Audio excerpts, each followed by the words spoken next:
Hello, welcome back to Auto Pop Culture, and today I'm going over Avengers Endgame, the movie. Oh my god, it was so good. It was very emotionally exhausting in the best way. My first initial, walking in thought was, it's 3 hours long. I've seen Wolf of Wall Street. I've seen Titanic. I don't remember where I was. I don't think I've seen Titanic in theaters, but I think I saw it at home. But I don't remember, going to go pee in the middle of it. But it was a real. Those both movies were just as long, and so I thought I can kind of handle it and everything. And I did the whole thing where I didn't drink for 2 hours prior to the movie. But I also started I had like a Coke and popcorn during the movie throughout the whole throughout the. I think I ran out by the second. I ran out of water or ran out of Coke by the second half act, but I still didn't have to go up or get up or anything. So this video may be a two-parter because there's a lot of land that to be covered with expressing exactly how I felt about this to get a good hearty review. So stay tuned for part two if there's a part two. If I can get it all down within this video, then it may be great. So yeah, so first of all, the whole thing about oh, you don't have to pee, you might have to pee or anything, I didn't have to pee at all. I was drinking the whole time. Didn't have to pee at all. So in this video I'm gonna go through the whole pretty much the plot and kind of in each of the plot because I'm going through the plot and just touch on parts that I really liked about it. And also breaking down a lot of things too. So spoiler, even though the spoil thing has been lifted since Monday, but just in case you haven't seen it, spoiler alert. And let's get started. So it starts off. So the one thing I really liked about it was that the trailers of the movie before the movie were just going on and on and on. I think it was 8 trailers, and when the trailers were done, we immediately started off with Hawkeye and his daughter shooting arrows, and it just started immediately. You were just trailers, and then a arrow hits a target. It's really cute and it's really fun, and then all of a sudden you kind of know what's gonna happen because it's just oh, that's interesting. His daughter and his wife is there. This is not gonna end well, and of course it doesn't. They all vaporize, and he's stuck on his own. And then the title comes in Marvel, and then no. Was it? No. Then it skips over to 26 days later, where we're hanging out with Tony and Nebula on a ship, on the actually Guardians of the Galaxy ship, and they're out of fuel, but they're playing games, the little kick with your finger football game, which I don't really know what the actual title of the game's called. But they're playing that, and she's winning, and she's never won before, so she's kind of have that weird oh, I won something, and so you can definitely see a softer side of her now. She's definitely way more humble, less more angsty, which is kind of cool. And in the end, with that comes when everything's going down, Captain Marvel comes and rescues them and brings them to the Avengers headquarters, where he kind of has this whole talk with everybody, and everybody's reuniting, and Pepper sees him, and we get to the point where we figure out that they found out where Thanos is because they wanted to find him and get back everything. So they found where Thanos is because he used the stones again. We don't know why. So they go to the place, find him. He's living in a fucking shack, and they ask him what's going on. He's half burnt and everything, and his glove is his gauntlet is burnt completely, and the stones are dead. He used the stones to destroy the stones. So immediately Thor cuts his head off, which is very, very violent. It was I was hoping I think it's PG-13, but it was just that line of stuff was just oh, it's almost pushing the limit of PG-13 because there's just blood and everything.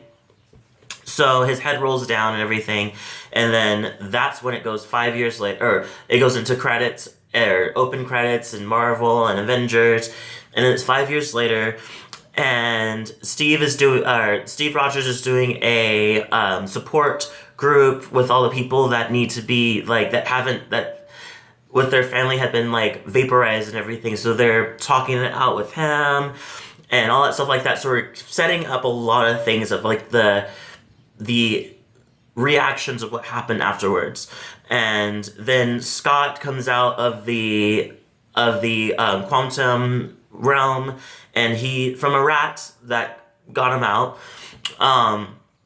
And so he reunites with the Avengers, and he's like, I have an idea. If we go into the quantum realm, we can kind of fall back in time and come back into a different part.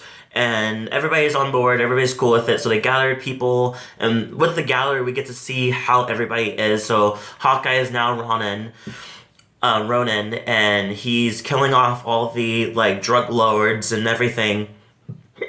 Excuse me. And so Scarlett finds him, or Scarlett Johansson. God, I gotta get her real name. So Natasha finds him, brings him back. We go to get Thor. Thor is overweight and just drinking his sorrows away. And it's fun because we saw Korg. We get to see Korg and his little partner, little sluggy thing. I forgot its name.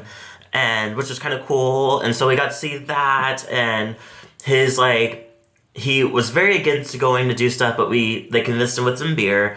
And so everybody's there, and last person to talk to is Tony, because Tony's the only person that can, is one of the people that's, just as smart to, get this whole time machine going on. And he talks to him, they go to talk to him, and pretty much he's like, no. Too risky, don't want to try it, not happening. Of course, and then after a while, he decides to give it a try, and ends up making a time machine. So he brings it back, and he's like, okay, we can do this, we can actually do this. So they make it, and the plan is to go divide the group and to go into back in time, and each time of where the stones were set, and they have to retrieve them in each timeline. So with this I'm gonna break down each one so to understand exactly how it went on. Now, in this type of part, I was actually interested. I was very excited because it just. We went on and on about how the reactions of how people were doing, and we really got all the feelings and everything.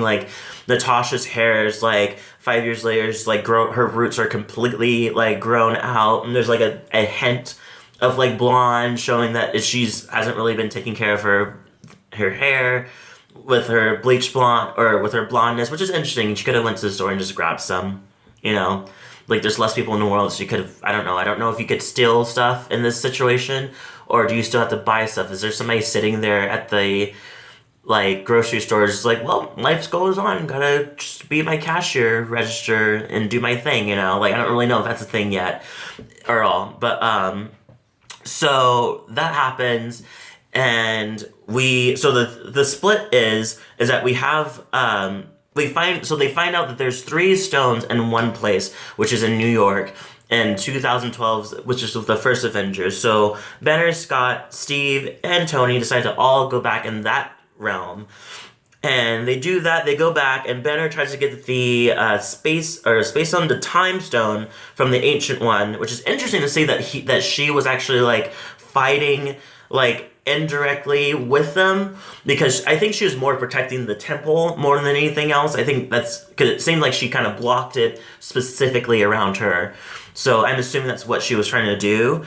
But I like that whole thing that getting to know especially. Oh, by the way, Hulk looks adorable. He's completely won me over with this whole smart Hulk, and it's just the mind of Banner, the body of Hulk kind of thing. So he finally gets it from her. They go, Scott, Steve, and Tony go to try to get the Tesseract and try to get the Mind Stone. They get the Mind Stone after the Captain America versus Captain America fighting.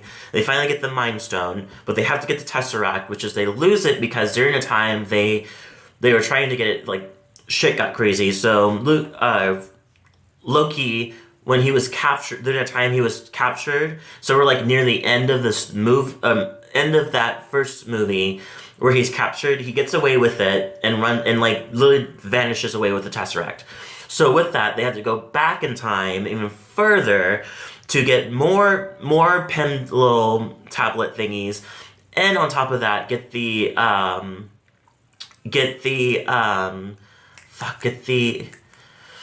what was it? The Tesseract. To get the Tesseract. So they get the Tesseract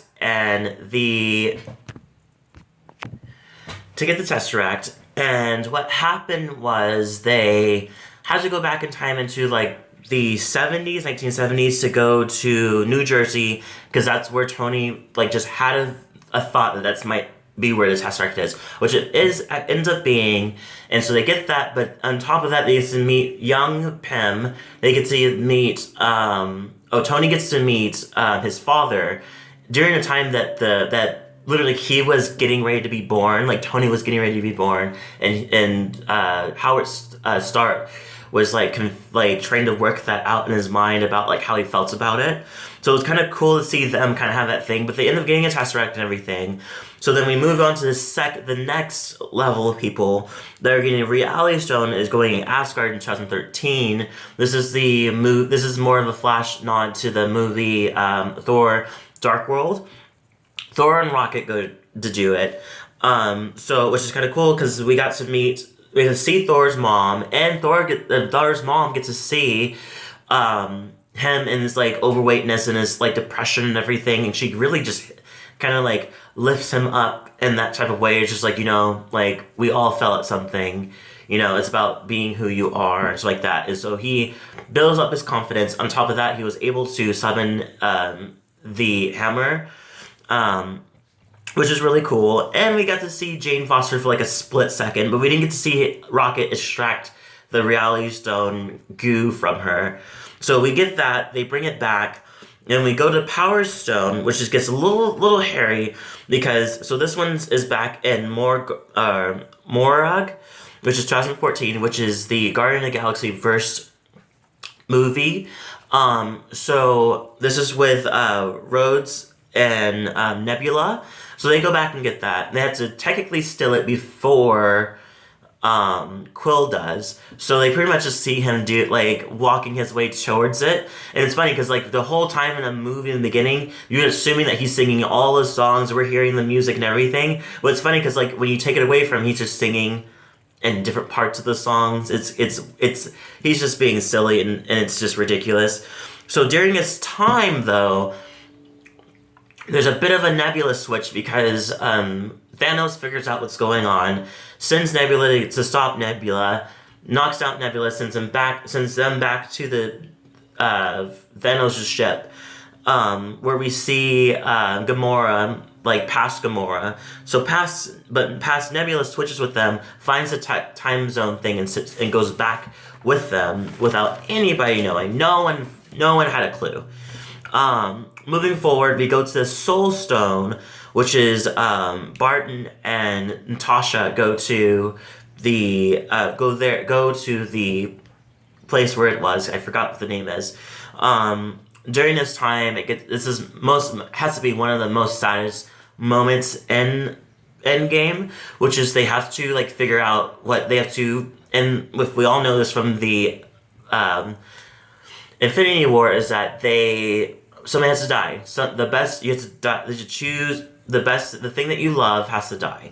So they fight over who's gonna win, and of course Natasha is way more skilled in fighting than Hawkeye is. So she ends up winning, and she goes over the cliff. And it was just another part where they're kind of pushing it, because it's like she's on the ground and she's just like blood. It's like oozing out from the side of her.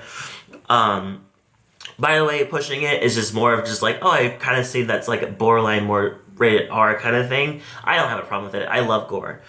So we finally get everything, and we're back to where we are in the beginning. And this is where it gets fucking crazy. Like, Nebula starts throwing out, like, past Nebula starts, like, summoning in the whole Thanos ship, which is... I don't know how they did that without, like, the whole crashing of the whole thing. Like, it came in and it like zoomed out of the base, which is, I thought it was just like it would just zoom and just like expand onto the platform, but it doesn't, and it ends up shooting and exploding the whole place. Ant-Man shrinks down so that he can be protected, and he starts bringing out people. Oh, there's a middle part right here. So before that happened, they have the gauntlet, or they have the stones. Tony makes a gauntlet, and they end up Hulk does it because he's a little more powerful, so he's able to like kind of withstand like a blow, which he does. He gets a little burnt here and there, but he does it. He snaps his fingers to bring back everybody, except for what that does not change Tony's recent timeline right now. So he does that, but nothing happens. We don't really know what happens because by the time that he snaps his fingers and everything else, Nebula has already worked past Nebula has already worked things out and brought everybody back, including the present Nebula and Gamora and Thanos. So yes. So with that said, the epic battle happens with everybody like. They like on his Thanos side is everything that was part of Thanos' thing.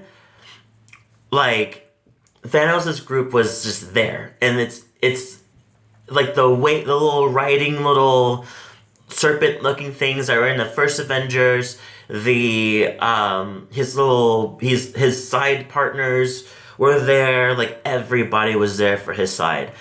And then finally like everything's going crazy, like even Captain America, Marvel comes in to rescue, and it's just a shit ton of stuff that's happening.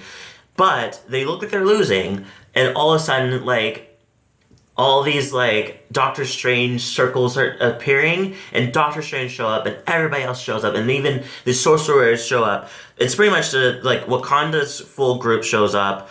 The Ravengers show up, Asgardians show up, that's been like disintegrated before, like everybody that's been disintegrated show up, including the restored Avengers. It's just a shit show of people, and it's just, after that, there's a full-on war. Like, it reminds me pretty much of like a mixture between, what was the one in the Star Wars? I think it was Attack of the Clones meets, Ready Player One. It was just a shit ton of people.